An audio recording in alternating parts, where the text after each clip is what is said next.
आज हम लोग 11th में स्टार्ट करेंगे फलन और संबंध। फलन क्या होता है, संबंध क्या होता है, इसे जानने से पहले आप लोग जो 10th क्लास में 9th क्लास में जो पढ़े होंगे, राशियां, गणित में राशियां दो प्रकार की होती हैं।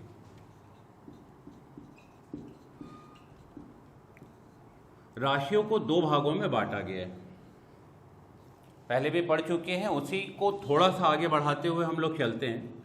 एक होता है चर राशि और दूसरा जो है वो है अचर राशि। चर राशि और अचर राशि, ये दो राशियां होती हैं, चर अचर। इसकी परिभाषा भी पहले आप लोग देख चुके हैं। जिनका मान गणितीय संक्रियाओं में बदलते रहता है उसे हम कहते हैं चर राशियां, और जिसका मान गणितीय संक्रियाओं में स्थिर होता है, जिसमें मान बदलता नहीं है, उसे हम कहते हैं अचर राशियां। चर राशि गणितीय संक्रियाओं में जिसका मान बदलते रहता है, एक समीकरण में उसका मान कुछ और होगा, दूसरे समीकरण में जाएंगे तो उसका मान कुछ और होता है। अचर राशि जिसका मान परिवर्तित नहीं होता, नहीं बदलता है।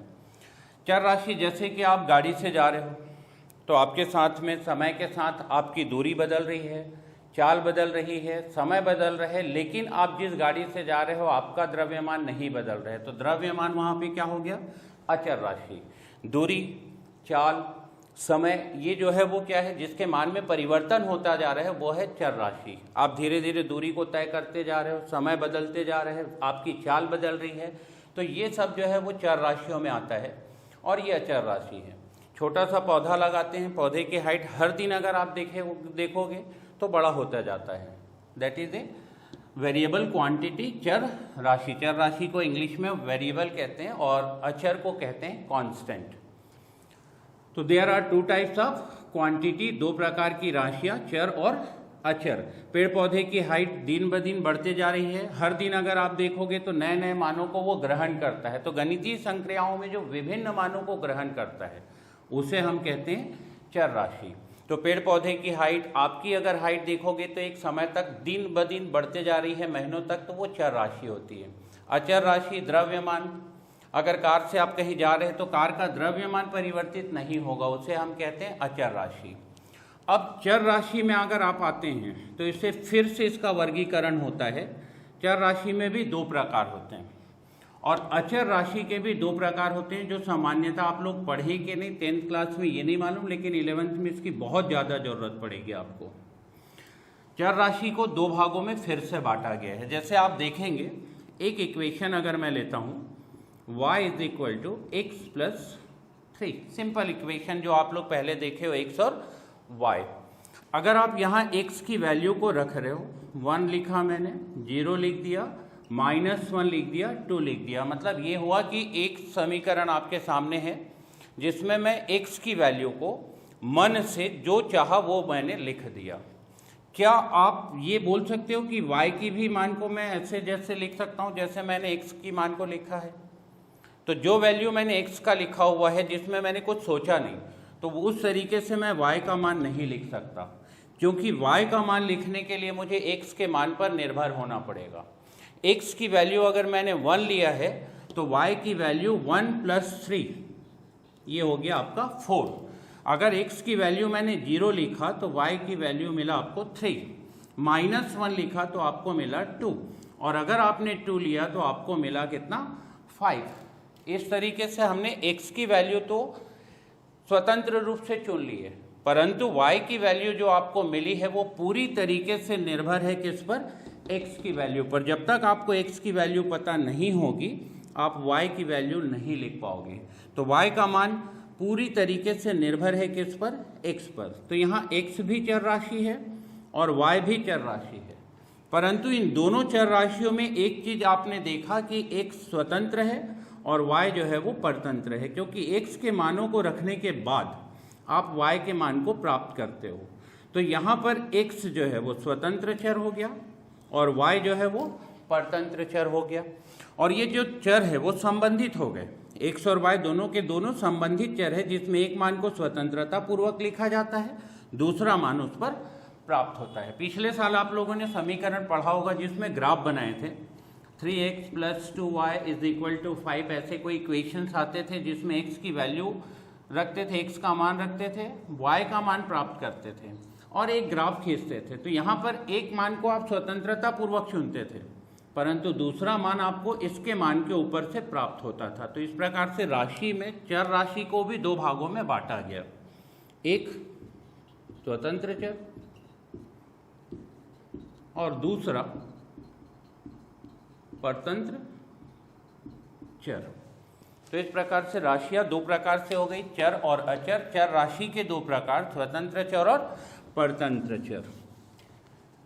वृत्त का क्षेत्रफल आप लोगों ने पढ़ा है कि a is equal to pi r square होता है, ये वृत्त का क्षेत्रफल है। यहाँ पर a भी चर राशि है, r भी चर राशि है। जैसे जैसे आप r के मान को प्राप्त करते जाओगे, जैसे r का मान 1 रखा, 2 रखा, 3 रखा, नियम के द्वारा, कौन सा नियम, पाई आर स्क्वायर एक नियम है, इस नियम के द्वारा आपको उस वृत्त का क्षेत्रफल प्राप्त होगा। जैसे 1 रखा तो 1 का स्क्वायर 1 पाई, 2 रखा तो 2 का स्क्वायर 4 पाई, 9 पाई। देखिए दोनों के मान परिवर्तित हो रहे हैं, r के भी मान आपने परिवर्तित किया, a का भी मान आपको परिवर्तित मिला। कॉन्सेप्ट समझना बहुत जरूरी होता है स्वतंत्र चर और परतंत्र चर का, क्योंकि इसी आधार पर आपका फलन और संबंध ये दोनों परिभाषित होंगे। जब तक आपको स्वतंत्र चर और परतंत्र चर के बारे में पता नहीं होगा, आप फलन को परिभाषित नहीं कर पाओगे, संबंध क्लियर नहीं हो पाएगा। तो यहाँ पर a और r दोनों के मान जो है वो परिवर्ती है, परंतु हमने r के मान को स्वतंत्रता पूर्वक लिया हुआ है और a का मान एक नियम के द्वारा r का मान रखने से प्राप्त हुआ है। तो ये स्वतंत्र चर हो गया और a परतंत्र चर हो गया। तो r यहाँ स्वतंत्र है, a परतंत्र चर है। इसी प्रकार हम आते हैं अचर राशि में। अचर राशि के फिर से दो भाग बनेंगे, एक निरपेक्ष अचर और दूसरा स्विच अचर। निरपेक्ष और स्विच। निरपेक्ष अचर क्या है और स्विच अचर क्या है उसके बारे में हम लोग जान लेते हैं। निरपेक्ष अचर जो संख्या आधारित होता है, जैसे पाई, पाई का मान फिक्स है 3.14, 2, 3, 4, ये जो संख्या है जिसका मान परिवर्तित नहीं होता है, ये निरपेक्ष अचर में आता है। जब आप पिछले साल युगपत समीकरण पढ़े हो, युगपत समीकरण, वर्ग समीकरण, ये आप लोगों ने पढ़ा हुआ, युगपत समीकरण, वर्ग समीकरण। तो युगपत समीकरण में क्या था, ax plus by is equal to c, ये युगपत समीकरण। वर्ग समीकरण का था ax square plus bx plus c is equal to 0, ये मानक रूप था वर्ग समीकरण का और युगपत समीकरण का। रैखिक समीकरण जिसको आप कहते हो, ax plus by is equal to c या प्लस c। तो यहाँ पर x चर राशि है, y चर राशि है, फिर आप ये बताइए कि a, b और c क्या है। यहाँ पर भी आप देखिए a है, b है और ये c है। तो x तो चर राशि हो गया, परंतु a, b और c क्या रह गया फिर। तो ये a, b, c जो है वो इसको हम कहते हैं स्वेच्छाचर। ये स्वेच्छाचर है जिसको आप अचर मान देकर जितने समीकरण आप चाहते हो, सारे वर्ग समीकरण आप बना सकते हो। a का मान दीजिए, b का मान दीजिए, c का मान दीजिए। a को 2 दिया आपने, b को 3 दिया, c को मान दे दिया -1। आपके पास एक नया समीकरण बना 2x square plus 3x minus 1 is equal to 0। आपने a को दिया 4, b को दिया 3, c को दे दिया 2। आपके पास एक नया समीकरण बन गया 4x square plus 3x minus 2 is equal to 0। तो इस तरीके से आप देख रहे हैं कि a और b को आप खुद से एक अचर मान आप देते जा रहे हो, उस आधार पे आपको समीकरण मिलते जा रहे हैं।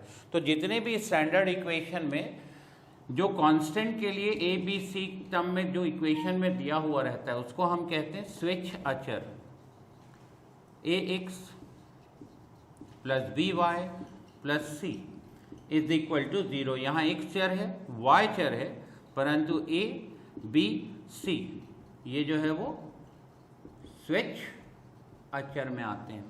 तो जितने भी समीकरण आपके लिखे हुए रहते हैं x square plus b x plus c is equal to 0, x यहाँ पर चर राशि है, परंतु a b और c ये जो है वो स्विच अचर है।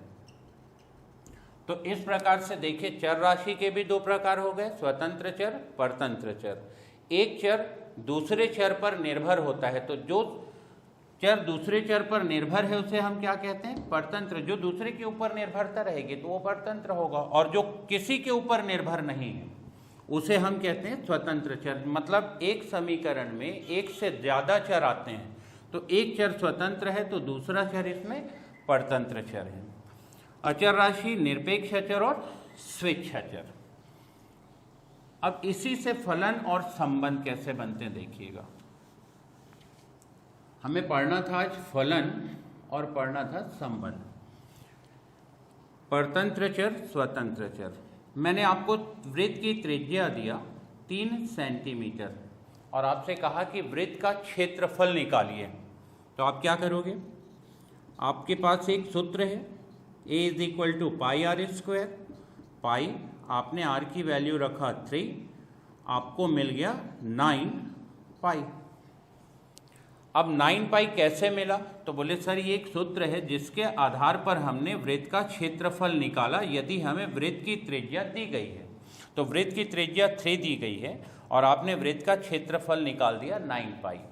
मतलब एक नियम है जिस नियम के द्वारा r का मान रखने पर हमें वृत्त का क्षेत्रफल a जो है वो प्राप्त होता है। तो किसी न एक परतंत्र चर स्वतंत्र चर पर निर्भर है, तो वो निर्भर है किसी नियम के द्वारा।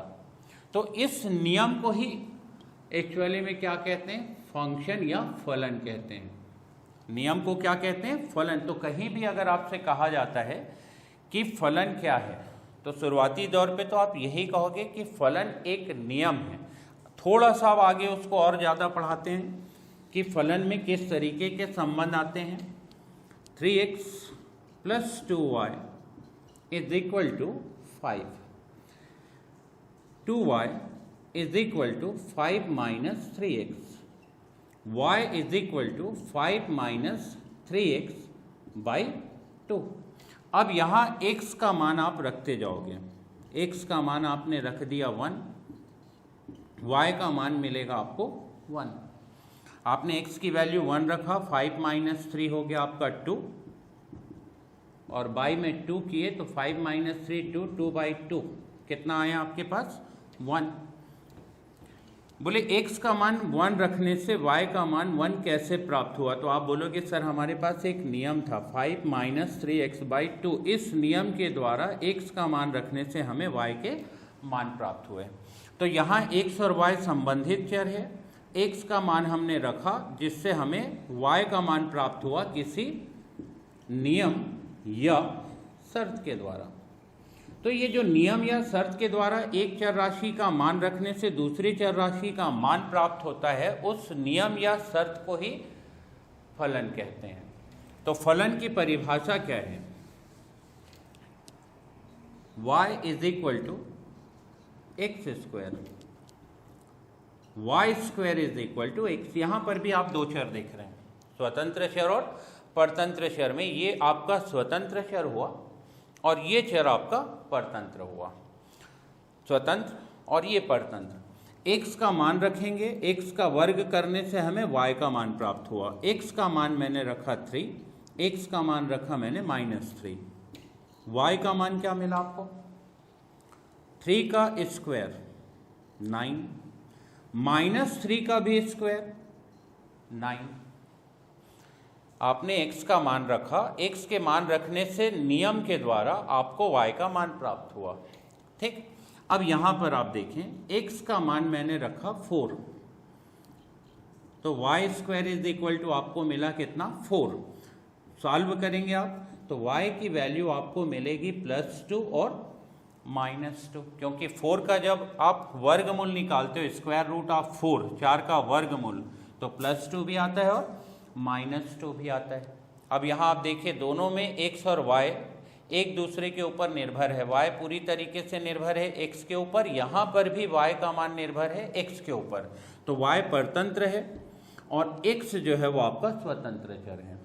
अब समस्या यहाँ ये आ रही है कि x का मैंने एक मान रखा, मुझे y के 2 मान प्राप्त हुए।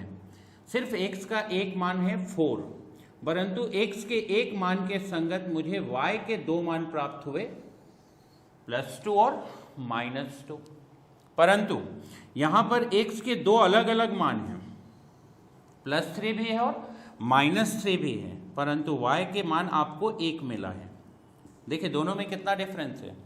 एक मान के लिए आपको 2 मान प्राप्त हुए हैं और यहाँ पे 2 मान के लिए आपको 1 मान प्राप्त हुआ है। यहीं पर आपको संबंध और फलन का अंतर समझ में आता है। x और y यदि 2 संबंधित चर है जो एक नियम या शर्त के द्वारा संबंधित है, वो एक संबंध हो गया। उस संबंध को आप फलन कब कहेंगे?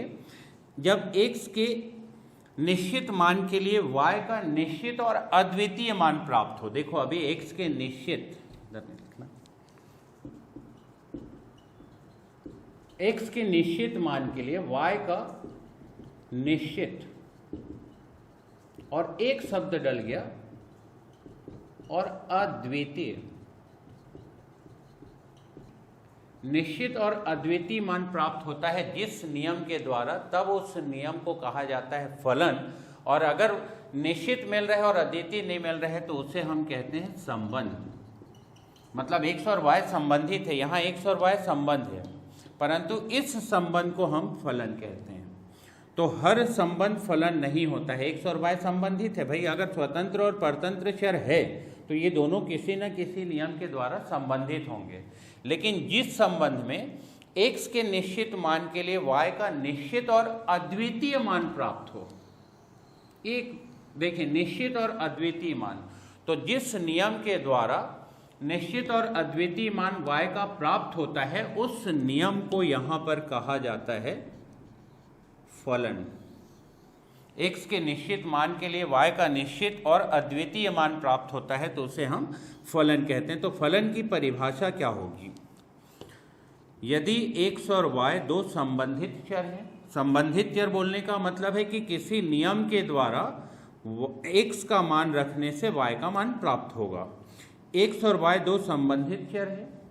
x के निश्चित और परिमित मान के लिए y का निश्चित और अद्वितीय मान प्राप्त होता है जिस नियम के द्वारा, तो उस नियम को फलन कहते हैं।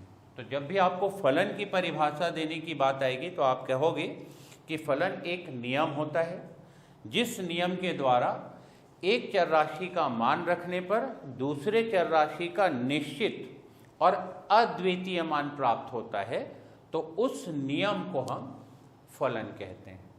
अब फलनों का प्रकार भी देखेंगे बहुत बाद में कि फलन क्या है ये और राशियां क्या है, ये जानना आपके लिए बहुत जरूरी था इस चीज को पढ़ाने के लिए।